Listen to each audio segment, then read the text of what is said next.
welcome everyone. Today we'll have a quick guide for positioning for Dota Underlords. I had this request a few times on YouTube and also on stream, so I thought I'll make this chance to give us a positional guide.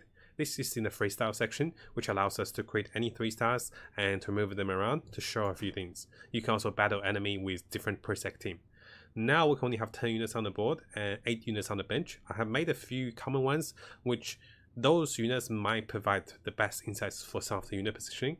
To start things off, we're going to look at the brutes. So we'll have 4 brutes here.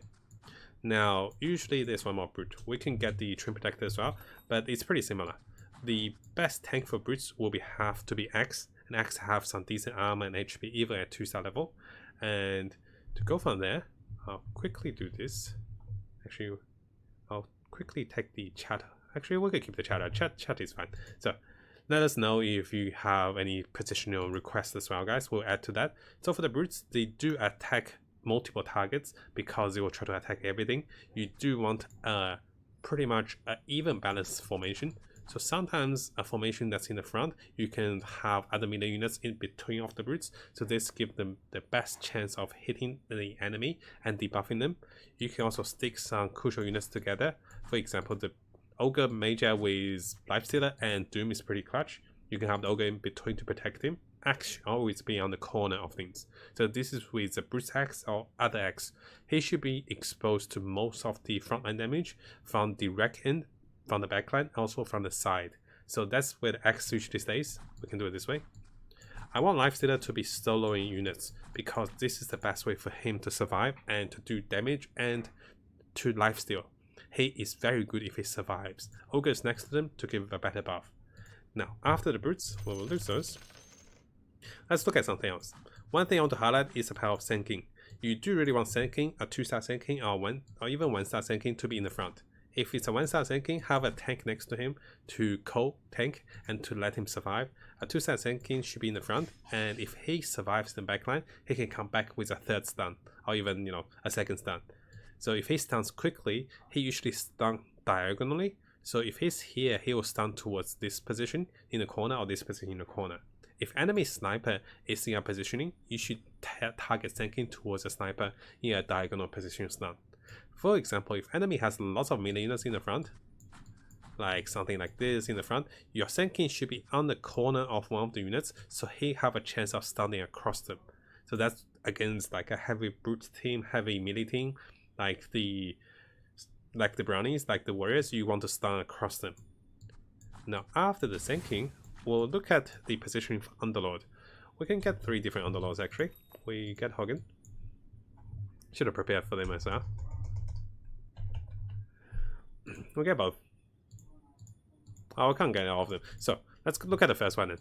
The first one is with the Doom. The Doom nowadays have a decent armor and also the tank ability.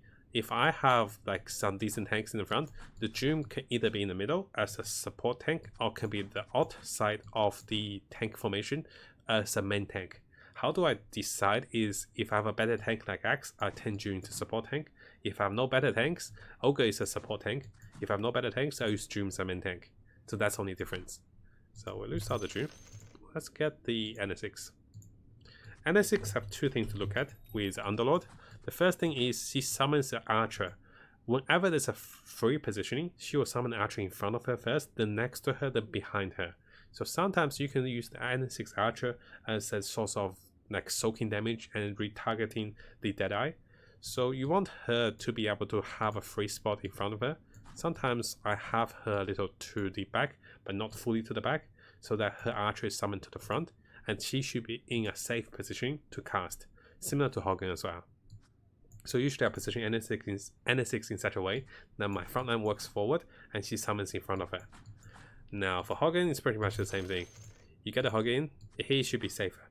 He also wants to attack multiple enemies because he wants to burn them with his passive. So he should be in somewhere close to the front line, also be able to hit the back line if possible. Not much difference for him as well. After that, one thing I often see that is how people play knights. There's 2 types of knights. So let's get a dragon. Nope, no dragon. We'll call a viper. Got a Viper. So how people tend to play knights is there's two types of knights. One is the knight that goes with a full line of frontline. So this way you have the widest coverage of tank ability. You're soaking a lot of damage and your backline is very safe unless enemy have assassins or deadeye. So this is great. I don't mind having my knights in a line, and this is usually I see people do this often. But the downside of this is if one of the knights is out of formation, they runs away, then the knights kind of get separated, and then now you loses your knight tanky powers. What I like to do is I like to differentiate my knights into the front line and the back line. Dragon Knight usually turns into a dragon, so it's great to have him in the front line because eventually he'll become the second tier tank because other front lines runs forward. They kind of runs forward and they keep going. So having the Dragon Knight in the front, what happens is the only time Abaddon may be running forward, the Dragon Knight will be behind them to provide the Knight synergy, even when one of them dies. So if one of them dies, he can provide the synergy as well. For the Chaos Knight and Batrider, let's get the Batrider as well. Batrider acts the same. Batrider should be directly behind the majority of the knights. He should be behind the Dragon Knight and behind as many frontline knights as you can, because when one of them dies, he likely to run forward to follow your knights and to keep them alive. This is very important to have the knight synergy, and at the start of the game we often see a Chaos Knight and a Batrider. I tend to have the Batrider in front of or behind the Dragon, behind the Chaos Knight, so in such a way the Chaos Knight don't have to run too far from the Batrider. Lastly, for the Chaos Knight, this is a very nice unit that you want to try to use if you're going for Knights or if you're going for the Legion build. For the Chaos Knight, he should not be the front line. He should be somewhere that's safe between the tank units. And if you don't have the Dragon Knight here, I might have the Chaos Knight here. It's usually safe in the corner, but unless the enemy is fully focused on the corner, he has the ability to flank enemies, and as a melee unit, he wants to be on the front line but not receiving most damage. He wants to receive some damage to be able to cast his spells, because his stun is very nice, and as a demon, the Chaos Knight casts every 5 seconds and can increase his damage every 5 seconds for 4 seconds, which makes him very good for the source of damage for the Knights. Now, after the Knights, what we can look at is, we can take away the Knights, we can look at the Mages. 2 ideal Mages, or maybe there's a few more. We'll get a few more. There is the Morphling, and there's the Storm. There are a few ideal mages, and those are the biggest source of damage for those 4 mages. The Keeper's in the corner because he, when he charges up, he fires directly towards enemy, and I'm using the Keeper as the angle of his firing. He can fire directly forward and directly diagonal, and sometimes he fires on the side. You do want the most widest coverage for him. He does hit up to the end of the map, so he should be ideally in the corner or just somewhere in the corner. If there's a patch, he shouldn't be right in the corner. He should be like next to the corners. And you use a hook bait. Rarely do people run patches. The second mage I find is the most effective mage is Razor. Razor should be somewhere safe in your mage lineup, that he is in the center of things, and he gets the widest range of coverage of his spells. He should be hitting the units in front and the units behind, and he should be surviving from multiple casts. So Razor is usually my center of the mage. I usually center the Razor. Morphling and Storm, not much so, because they will be running forward anyways with the casting. So they should just be on second line, even in the front line, if you have a good item, and they will go forward. So usually I surround my units against the Razor and have my Underlords next to him as well to protect him. So making sure he gets the center of things and casts multiple times. There's a few mage positioning. One is in the middle, because you have the better AoE. You can take care of enemies and make most use of your brutes. Sometimes I even run the Axe solo tank. If I feel that I don't want to be in the middle, there's 2 side positioning we can run. Similarly, we have the Razor here. I know my units will be jumping forward. I can either have my Keeper here or have the Keeper here. So the positioning is actually really tailored towards the Razor. I want to protect Razor as much as I can. So if I go for the corner positioning, I might have something like this. So keep the Razor alive. I tend to have my Razor on the center position. This is where my Medusa likes to be as well. So here it has the widest range of coverage while I'm staying alive with him. So if I'm going for the corner, this might work. I'll add other units accordingly. Maybe Crystal Maiden, maybe N6 here, maybe a few other units accordingly. Maybe the Dragons. So after the majors, what we can look into, the scrappies. Those are pretty optimal, and people do pick up them quite a lot. So if we look into the scrappies, there's a few key ones. The bounty hunter, not much so. We look at the tinker. Before tinker is 3-star, we can consider tinker in the front line. We can gain more mana, he can explode as a scrappy and an inventor. We can do a few things with the tinker. Usually want Clockwork as the main tank, because Clockwork has the highest armor with 12 armor, and Timbersaw should be in the middle of things to cast his AoE spells. He also has 10 armor, which is really good. Now once Tinker becomes 3-star, you have two choices. Do you have enough mana gain? If you don't, he should be in the corner of things, or maybe the second tier of the corner, to receive some damage but not to die too quickly. Sometimes here is okay, sometimes in the middle of the fight is okay, depending if enemies have a good focus fire. Good focus fire comes from majors with good AoE, or you can have the hunters or maybe the dead eyes. Those are very deadly. So if you have enough mana gain, so one of the best mana gain item, let's go with mana. Items. Oh, let's go with a voice stone. So mana items is usually those that gives you mana. The 10 mana plus is really good. The Scythe with 10 mana gain is the best one. The Cyclone is only 5 mana. So if you have a mana gain, you hide your Tinker somewhere safe, and you do want to split your source of damage. If you have a Sniper and a Tinker, I tend to split them apart to also bait AoE spells. So there's two choices of the scrappies. One scrappy is a forward frontline scrappy to enable you can explode onto the enemies. But if your enemies are assassins and things that goes for the backline, what you can do with your scrappies is use them as the outer scrappies. Use them to tank up and use them to protect your squishier units. So I can have my Tinker outside because he also benefits from the scrappies. Let's get some more scrappies. Got one more. This makes the 6. So with the scrappies, I tend to have Clockwork a little less to the back, because if enemies are blinking in, Clockwork likely to be exposed to 1 or 2 of the enemies, and Clockwork can really target at 1 of them with his battery assault, which mini stuns the enemy. So I have the Timbersaw still in the front, and I have the scrappies on the outskirts of things. And after that, let's have a look what other positioning we want to look into. I think that's pretty much it. So one of the biggest factor I think I might have missed is the positioning of assassins. So, assassins. How do we want to position assassins? It's a little tricky at the start, but once you get to know them, you really do start to get a hand of things. We'll get a Brewmaster too. So I can lose out the scrubbies. As for assassins, they do jump forward, and one thing to keep in mind is assassins have different jumping animation. Nick assassin have a slow jumping animation. What that means is, even when all the assassins are jumping forward directly, they jump directly to the back. So if you're on this cell, he will jump here. Unless there's a target that's available. If there's no target here, he will jump anywhere that's close to the target.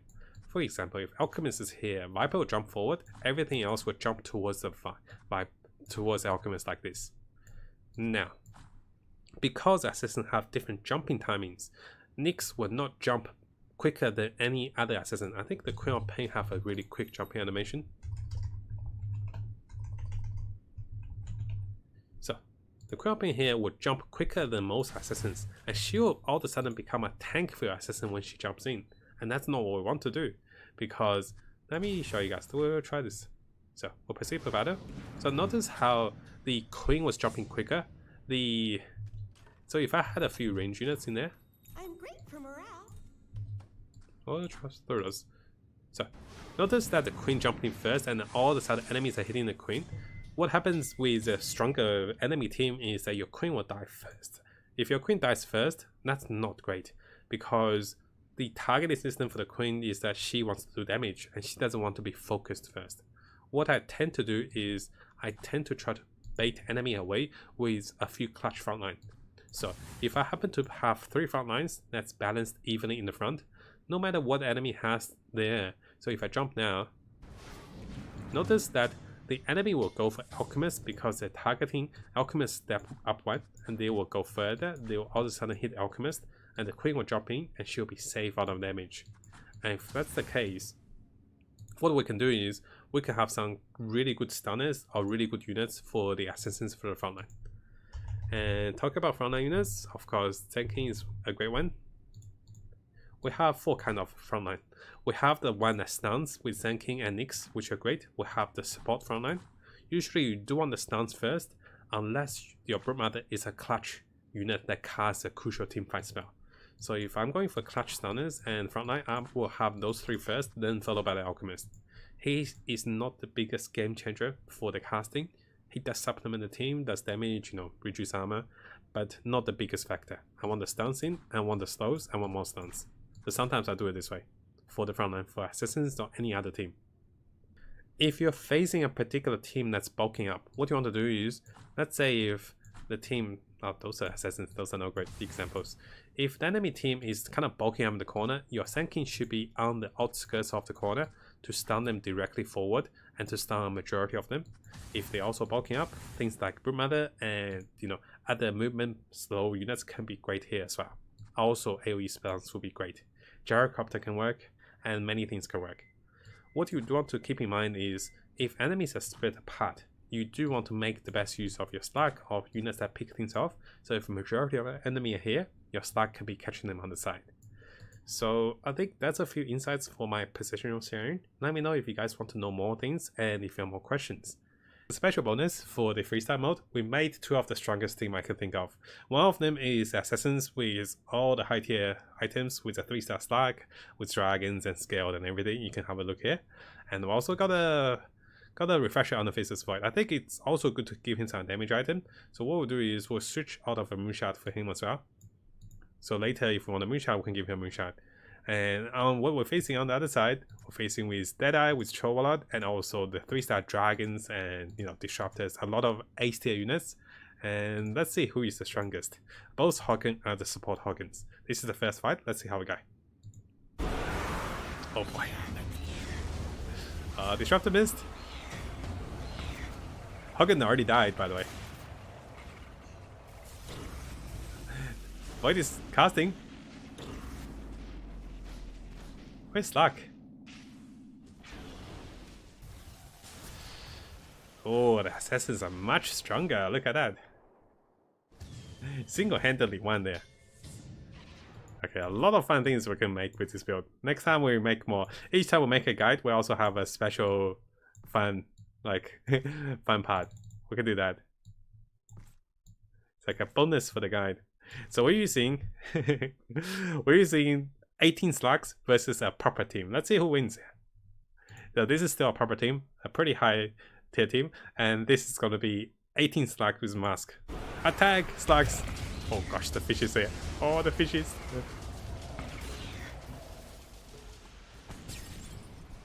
Look at that. With 0 alliance, the slug was destroyed. Like, they didn't do anything at all. I count more slugs, and that still wouldn't be able to defeat that. Oh boy. So even with 70 slugs, we cannot defeat them. Since we're trying, we might as well try the voids as well. So here we're going with 7 voids versus a proper team. Let's see if that works. Because what might happen is this. Voids can attack while in chrono, right? Can our voids work? Go voids! No, they did not work. Not enough voids, right? Need them more. Last time we tried only 7 voids. This time I'm gonna try the whole board of voids. Let's see if this team survives. Oh gosh.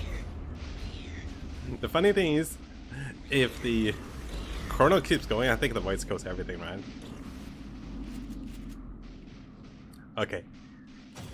Logically, this is the strongest team. Because no one can defeat the voice. Let's reduce the voice a little bit.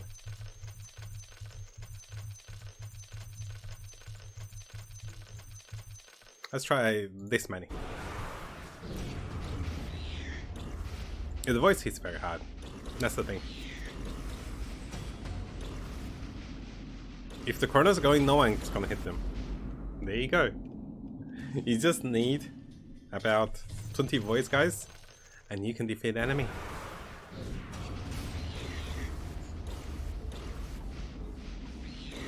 No alliance required. They should have a mode like this. That'd be so fun to play. Look at this vibe there. Okay, perfect. Luis said try the Scrappy one. I don't think Scrappy can do it. Let's give it a try. Yeah, we had a request to try the Scrappies and Scaled against this like super strong team. So we decided to try the Scrappy and Scaled. Unfortunately, I can't get the items in because the mask from the start actually took out the slots. Let's give it a try. Oh, can the slug do it? I'd be very surprised if the slug can do it. No, we can't get in. And the team is ridiculous this round. Yeah, you can see that the durability with Scrappies and Scaled are okay initially, but you just don't do enough damage. What I recommend is build more damage here, maybe with Hunters and Deadeye, and don't take that many Scaled. Maybe 2 sets of Scaled is enough, 4 is a little too much. So if we try this with Gyro. Also tried with, what's another hunter? Sniper. A great hunter will be. Actually, I already have the hunters. So take this one, take this one. Can go for one more now. Let's try Broodmother. I think even with this set of team, that should do much better. I do not have item though. Yep. So we adjusted a little bit.